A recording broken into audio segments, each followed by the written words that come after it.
The overthrow of Muammar Gaddafi. That is the land of unconfirmed. Yes, we came, we saw, he died. Did it have anything to do with your visit? No, I'm sure it did. This was the reaction of then United States Secretary of State Hillary Clinton when Muammar Gaddafi was captured and killed. Today, 13 years after his well-planned and orchestrated death at the hands of Western countries led by the United States and France using NATO, questions remain on why he was overthrown. Not only was he forced to exit the government, but rebel groups were supported who later killed him. His last words reflected confusion about what he did wrong. Gaddafi ruled Libya, one of the most prosperous nations of that time, with next-generation infrastructure development and a strong economy. Then what threat did he pose to the West that he had to be taken care of? Welcome to a new episode of Africarized, a channel where we talk about African history, culture, arts, and civilization. It's a place where you will see the real picture of Africa, its stories, and the events defining it. In this episode, we will debunk the real reasons why Gaddafi was overthrown and killed. Let's get started. In 1969, Libya was a monarchy under King Idris, grappling with underdevelopment despite possessing vast oil reserves. On September 1st of that year, a young military officer named Muammar Gaddafi led a bloodless coup that ousted the king. At just 27 years old, Gaddafi assumed leadership, marking the start of a dramatic transformation for the country. Inspired by Arab nationalism and socialism, Gaddafi sought to reshape Libya into a modern, self-reliant state free from foreign exploitation. He was ready for whatever came his way. Gaddafi's vision for Libya was grounded in the belief that the nation's wealth should benefit its people, not foreign powers. To achieve this, he set out to create a society rooted in economic prosperity, social welfare, and technological innovation. Soon after taking power, he began implementing his long-held plans. One of his most decisive early actions was to nationalize Libya's oil industry, reclaiming control from Western corporations that had long profited from the nation's resources. By redirecting oil revenues to the state, Gaddafi laid the foundation for Libya's transformation into an oil-funded welfare state. This move allowed Libya to invest heavily in its infrastructure, public services, and social programs, revolutionizing the country's economy. Many say that kicking out Western corporations and depriving them of oil profits was one of the reasons Gaddafi had to be eliminated. With time, oil revenue became the engine of Libya's rapid development. Gaddafi's government channeled this wealth into massive infrastructure projects, including roads, hospitals, schools, and housing developments. These investments transformed Libya from one of the poorest nations in the region into an example of economic success. Within years, Libya's per capita income rose to one of the highest in Africa, signaling the country's newfound prosperity. The economic growth witnessed under Gaddafi is considered by many to be unparalleled and unlikely to be replicated. Gaddafi's regime used Libya's oil wealth to provide an extensive range of free or subsidized public services. Healthcare became a priority with modern hospitals and clinics built nationwide, offering free services to all Libyans. Education was also made free from primary school through university, with scholarships available for students to study abroad. Affordable living became a reality, with gasoline sold at extremely low prices. Water infrastructure expanded even to the most remote areas, ensuring clean water for all. In many ways, Libya was ahead of some Western countries in these aspects. These initiatives not only lifted millions of Libyans out of poverty, but also created a social contract between the government and its people, fostering stability and loyalty to Gaddafi's rule. Among Gaddafi's most ambitious undertakings was the Great Man-Made River Project, a $33 billion irrigation system that transported water from underground aquifers to cities and farmlands across Libya's arid deserts. Entirely funded by Libya's state-owned bank, this project turned barren land into fertile farmland and ensured water security for future generations. Called the eighth wonder of the world, it symbolized Libya's self-reliance and Gaddafi's commitment to national progress. Furthermore, Gaddafi united Libya, a nation historically divided by tribal rivalries. Recognizing the importance of maintaining tribal harmony, he equitably distributed oil revenues and incorporated tribal leaders into his governance structure. This approach diffused tensions and secured broad support for his regime. While Gaddafi's authoritarian rule drew criticism from human rights organizations, his strong grip on power ensured that Libya remained stable and secure. By the 1990s, Gaddafi had effectively eliminated insurgent threats, creating a peaceful environment. By doing this, Gaddafi removed the pretext Western powers might use to invade Libya under the guise of ending insurgencies. However, the West found another excuse to target him. Gaddafi's ambitions extended beyond Libya. As a fervent Pan-Africanist, he envisioned uniting Africa into a powerful political and economic bloc, capable of challenging Western dominance.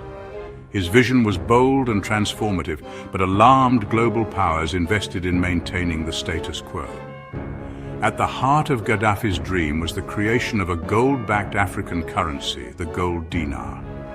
This currency aimed to free African nations from dependency on the US dollar and European currencies, empowering them to trade oil and other resources on their own terms.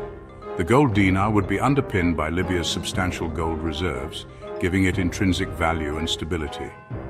In 2009, during his tenure as chairman of the African Union, Gaddafi formally proposed this currency to his African counterparts. Nations like Nigeria, Tunisia, Egypt, and Angola expressed interest, raising hopes for a unified African economy free from the constraints of institutions like the IMF and World Bank. However, this vision became one of the reasons for his assassination. The gold dinar posed a direct challenge to the petrodollar system, which underpins US economic dominance by ensuring global oil trade is conducted in US dollars. If African nations began trading oil in gold dinars, global reliance on the dollar would diminish, eroding US economic power. Additionally, the gold dinar threatened the French CFA franc, a colonial-era currency binding 14 African nations to the French economy. By replacing the CFA franc, the gold dinar would dismantle a key mechanism of French influence in Africa. While Gaddafi's vision inspired many African leaders, it provoked opposition from Western powers, who saw it as a threat to the global financial order dominated by the US and Europe. French President Nicolas Sarkozy reportedly referred to Gaddafi as a threat to the financial security of the world. It later emerged that France's support for Libyan rebels was motivated not by humanitarian concerns, but by a desire to neutralize a rising power capable of disrupting the global order. The fear was that a successful gold dinar could shift the balance of global financial power away from the West and toward Africa, creating an economically independent continent. For this reason, Gaddafi became a target for Western powers. Leaked emails from Hillary Clinton's private server, later made public, revealed NATO's real reasons for intervening in Libya. These communications, along with accounts from former French intelligence officials, highlighted three main objectives: dismantling Gaddafi's gold dinar plan, securing Libya's vast oil reserves, and undermining African unity. The Arab Spring protests, sweeping through the Middle East and North Africa in 2011, provided the perfect justification for Western powers to act against Gaddafi. NATO framed its intervention as a humanitarian mission, claiming it was necessary to protect Libyan civilians from atrocities allegedly committed by Gaddafi's forces. In reality, the operation was far more calculated and self-serving. NATO's airstrikes systematically targeted Libya's infrastructure, crippling the country's self-sufficiency. One of the most notable casualties was the Great Man-Made River Project, a $33 billion irrigation system that transformed Libya's deserts into fertile farmland. NATO bombed the pipelines and the factory responsible for producing repair materials, effectively ending the project and destroying a key pillar of Libya's agricultural independence. In addition to targeting critical infrastructure, NATO launched extensive bombing campaigns against military installations and civilian structures, ensuring that Gaddafi's government could not maintain control. This destruction not only destabilized Libya, but also guaranteed that any post-Gaddafi government would be reliant on external support. To further hasten Gaddafi's downfall, NATO provided substantial support to rebel forces. This included air cover, weapons, and resources that tipped the balance of power against Gaddafi's loyalist forces. The intervention allowed rebel groups to gain the upper hand, leading to the rapid collapse of Gaddafi's government. All this was done to ensure the West's power remained intact. By the middle of 2011, Muammar Gaddafi's stronghold on Libya had crumbled under NATO's relentless military campaign. Airstrikes systematically dismantled his regime's military capabilities, targeting infrastructure, supply chains, and key strongholds. While Gaddafi's forces initially managed to suppress internal rebellions with significant success, the intervention by NATO tipped the balance. Rebel forces, supported by Western resources and backing, advanced steadily. In August 2011, rebel forces captured Tripoli, forcing Gaddafi to flee the capital. He sought refuge in Sirte, his hometown and one of the last remaining loyalist strongholds. Sirte became a battleground as Gaddafi's loyalists staged a desperate defense. By October, the city had fallen, leaving Gaddafi vulnerable. On October 20th, 2011, he was captured by rebel forces. His final moments were brutal. He was tortured and publicly executed, a harsh end that was captured on video and broadcast worldwide. His death marked not only the collapse of his 42-year rule, but also the end of his bold vision for African unity and independence. However, many in Libya, including the rebels, did not realize they were being used. The removal of Gaddafi was not the beginning of peace, but the start of unprecedented chaos in Libya. The NATO intervention left the nation fractured and unstable, with devastating consequences that resonate to this day. Without Gaddafi's centralized leadership, Libya quickly disintegrated into a patchwork of rival factions, tribes, militias, and warlords, each seeking control over territory and resources. Successive attempts to establish a central government were undermined by infighting and mistrust, leaving Libya without effective governance. The resulting political fragmentation created a power vacuum that destabilized the region. The economic consequences were equally dire. Libya's oil industry, which had once funded extensive social programs and infrastructure, collapsed. Key oil facilities were taken over by militias, drastically reducing production and exports. Corruption and mismanagement further eroded the country's financial stability. Ordinary Libyans, who had once enjoyed free healthcare, education, and a high standard of living, were left struggling in a deteriorating economy. For the African continent, Gaddafi's fall marked the end of an ambitious dream. His gold dinar initiative, which sought to establish an independent African currency, lost its momentum without his leadership. While the NATO operation achieved its goal of removing Gaddafi, it plunged Libya into chaos. On the humanitarian front, Libya became a hub for human trafficking and illegal migration, with thousands risking their lives to cross the Mediterranean in search of safety.